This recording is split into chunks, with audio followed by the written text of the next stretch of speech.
Subscribe कीजिए knowledge blockbuster को और प्रेस कीजिए बेल आइकन हमारे वीडियो सबसे पहले देखने के लिए।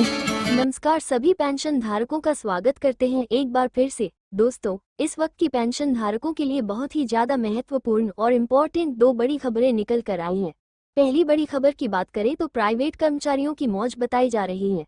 कर्मचारी भविष्य निधि संगठन ने मासिक पेंशन बढ़ाने का किया है ऐलान। जी हां दोस्तों, ईपीएफओ ने जो है ऐतिहासिक फैसला ले लिया है। भारत में प्राइवेट सेक्टर में कर्मचारियों के लिए बड़ी खुशखबरी जो है यहाँ से बताई जा रही है। तो साल 2026 की पेंशन हक को लेकर कौन सी बड़ी खुशखबरी है और किस तरीके से मासिक पेंशन बढ़ाने का ऐलान जो है प्राइवेट सेक्टर के कर्मचारियों के लिए किया गया है, ईपीएफओ के द्वारा कौन सा फैसला लिया गया है, इसके बारे में दोस्तों संपूर्ण जानकारी आज इस वीडियो के अंदर आप सभी को दी जाएगी। और इसी के साथ बात करेंगे ईपीएफओ कर्मचारियों की सैलरी पेंशन सरकार करने जा रही है बड़ा बदलाव। जी हाँ दोस्तों, हम सभी के लिए बड़ी खबर है। 8वें वेतन आयोग के बाद प्राइवेट कर्मचारियों के लिए बड़ी राहत बताई जा रही है। पीएफ और सैलरी को लेकर सरकार करने जा रही है बहुत ही ज्यादा अहम काम। ईपीएफओ की सैलरी अपडेट को लेकर भी ताज़ा रिपोर्ट निकलकर सामने आई है, तो इसके बारे में भी दोस्तों आज इस वीडियो के अंदर बात करेंगे। इसलिए आप सभी पेंशन धारकों से निवेदन करते हैं कि दोस्तों आज का यह वीडियो आप सभी के लिए बहुत ज़्यादा खास होने वाला है, तो इस वीडियो को आप शुरुआत से लगाकर लास्ट तक पूरा देखिएगा। वीडियो को लाइक करना छोड़ दीजिए, चैनल को सब्सक्राइब करना छोड़ दीजिए, लेकिन इस वीडियो को अपने पेंशन धारक मित्र, दोस्तों और फैमिली मेंबर्स के तमाम ग्रुप्स में आप जो है एक बार शेयर जरूर कर दीजिएगा ताकि वो भी पेंशन और पेंशन धारकों से जुड़ी तमाम बड़ी खबरें सही सटीक और तथ्यों पर आधारित बिना किसी देरी के सबसे पहले यहां से देख सके। तो चलिए बिना किसी देरी के सबसे पहली बड़ी अपडेट की ओर चलते हैं। जानते हैं कि प्राइवेट कर्मचारियों की मौत जो है किस तरीके से बताई जा रही है। ईपीएफओ ने मासिक पेंशन बढ़ाने का कैसा ऐलान किया है, कर्मचारी भविष्य निधि संगठन से ओर से कौन सा ऐतिहासिक फैसला लिया गया है और भारत में जो प्राइवेट सेक्टर के कर्मचारी हैं उनके लिए बड़ी खुशखबरी किस तरीके से आई है, चलिए इसके बारे में विस्तार से जानकारी जानते हैं। देश के करोड़ों निजी क्षेत्र में कार्यरत कर्मचारी और सेवानिवृत्त पेंशन धारकों के लिए वर्ष 2026 आशा की नई किरण लेकर आ रहा है। कर्मचारी भविष्य निधि संगठन द्वारा संचालित पेंशन योजना में संभावित सुधार की खबरें चारों ओर चर्चा का विषय बनी हुई हैं। वर्तमान में एकमात्र 1000 रुपये की न्यूनतम मासिक पेंशन बढ़ती महंगाई के इस दौर में पर्याप्त नहीं मानी जाती, जिसके चलते पेंशन में वृद्धि की संभावनाओं ने वृद्ध पेंशन धारकों में नई आशा की किरण जगाई है। निजी क्षेत्र में काम करने वाले कर्मचारियों के लिए ये पेंशन योजना एकमात्र संगठित सामाजिक सुरक्षा योजना का साधन है। प्रतिमाह कर्मचारी और उनके नियोक्ता द्वारा की गई अंशदान का एक भाग इस योजना में निवेश होता है, जिससे सेवानिवृत्ति के पश्चात नियमित आय सुनिश्चित हो सकेगी। जिन लोगों के पास रिटायरमेंट के बाद आय का कोई वैकल्पिक स्रोत नहीं होता उनके लिए ये योजना जीवन रेखा के रूप में काम करती है। संगठित क्षेत्र के कर्मचारियों ने पूरे कार्यकाल में अपना योगदान दिया, इसलिए उन्हें सम्मानजनक पेंशन मिलना वैध अधिकार माना जाएगा। वहीं यहाँ पर जो है 1000 रुपये की पेंशन आखिरकार पर्याप्त क्यों नहीं है, तो वर्तमान में निर्धारित न्यूनतम पेंशन 1000 रुपये है, जिसे वर्ष 2014 में स्थापित किया गया था। उस समय भी यह राशि बहुत कम यहाँ पर अधिक नहीं थी, परंतु बीते 10 वर्षों में आर्थिक परिदृश्य पूरी तरीके से बदल चुका है। खाद्य सामग्री, आवास किराया, बिजली, जल के बिल, यातायात व्यय और विशेष रूप से चिकित्सा संबंधी खर्चे कई गुना बढ़ चुके हैं। आज की परिस्थितियों में 1000 रुपये में महीना व्यतीत करना वृद्ध नागरिकों के लिए लगभग असंभव चुनौती बन गया है, जिससे उनका जीवन कठिनाइयों से भरा हुआ हो गया है। विगत कुछ वर्षों से विभिन्न कर्मचारी संगठनों और पेंशनधार यूनियनों ने सरकार और ईपीएफओ के समक्ष पेंशन बढ़ाने की दृढ़ मांग प्रस्तुत की है। अनेक मंचों पर यह मुद्दा उठाया गया है। निजी क्षेत्र के कर्मचारियों ने अपना संपूर्ण जीवन मेहनत से काम किया और नियमित योगदान दिया, लेकिन सेवानिवृत्ति के बाद उन्हें गरिमापूर्ण पेंशन प्रदान नहीं हो पा रही है। इस सामाजिक असंतोष और न्यायसंगत मांग को देखते हुए वर्ष 2026 को परिवर्तन वर्ष माना जा रहा है, जब सरकार इस दिशा में ठोस कदम उठाने जा रही है। तो दोस्तों 7500 की संभावित पेंशन को लेकर बड़ी खबर है।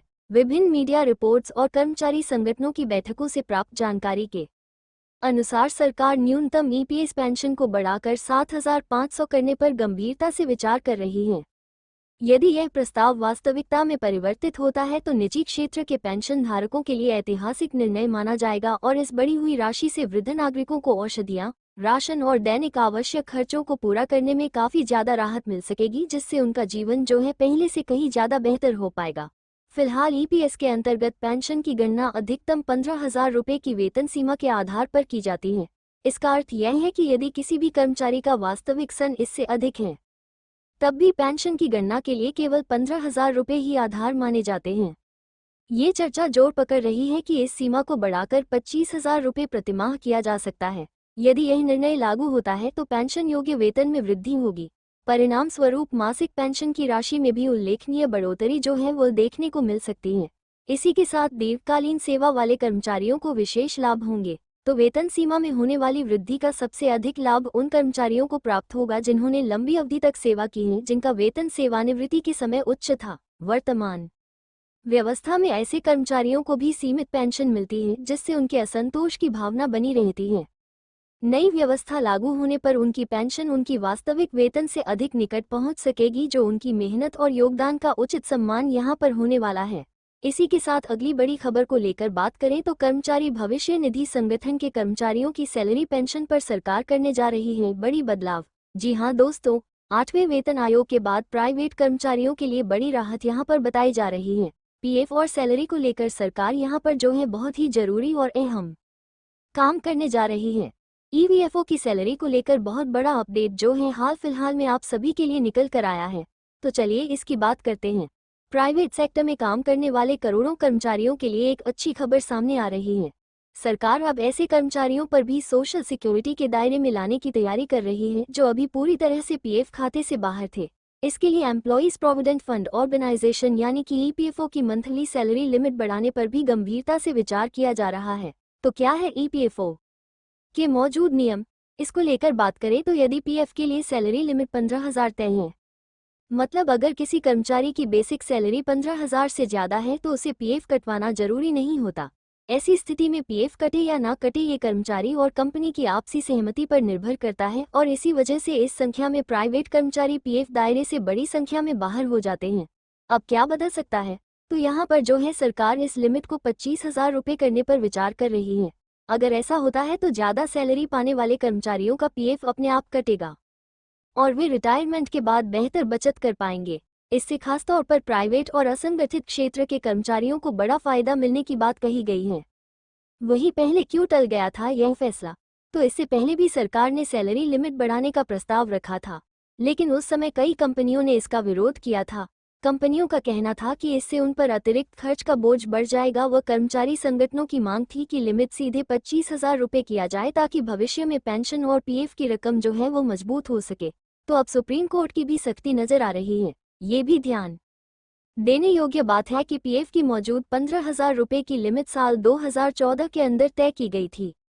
तब से अब तक सैलरी और महंगाई दोनों में काफी बढ़ोतरी हो चुकी है। हाल ही में सुप्रीम कोर्ट ने श्रम मंत्रालय से कहा है कि वो इस लिमिट की समीक्षा करें और तय समय पर इस पर जो है जरूरी फैसला लिया जाना चाहिए। तो कर्मचारियों को क्या क्या फायदे होंगे? अगर पीएफ लिमिट बढ़ती है तो ज्यादा कर्मचारी इसके दायरे में आएंगे। इसका सीधा फायदा ये होगा कि रिटायरमेंट के समय कर्मचारियों के खाते में ज्यादा पैसे जमा होंगे। ज्यादा योगदान देने से कंपाउंडिंग का भी फायदा मिलेगा। भविष्य की आर्थिक सुरक्षा ज्यादा बनेगी। साफ शब्दों में कहें तो सरकार का ये कदम प्राइवेट नौकरी करने वालों के लिए लंबी अवधि में बड़ी राहत साबित हो सकता है। आप सभी की नज़र इस पर टिकी है कि सरकार इस प्रस्ताव पर कब अंतिम फैसला लेती है और कब कर्मचारियों को इसके लाभ मिलने शुरू हो जाएंगे। डिस्क्लेमर अस्वीकरण: यह वीडियो केवल जानकारी के उद्देश्य से बनाई गई है। किसी भी निर्णय से पहले ईपीएफओ की आधिकारिक वेबसाइट या हेल्प डेस्क से संपर्क करें। ये वीडियो सिर्फ एजुकेशनल पर्पस के लिए बनाई गई है। कोई भी जॉब या कोई भी एप्लीकेशन या कोई जानकारी देने से पहले ऑफिशियल वेबसाइट विजिट करके खुद से नॉलेज लेकर अप्लाई करें। और ये वीडियो अगर आपको अच्छी लगी तो इसे लाइक और शेयर ज़रूर करिए और इस वीडियो को देखने के लिए धन्यवाद।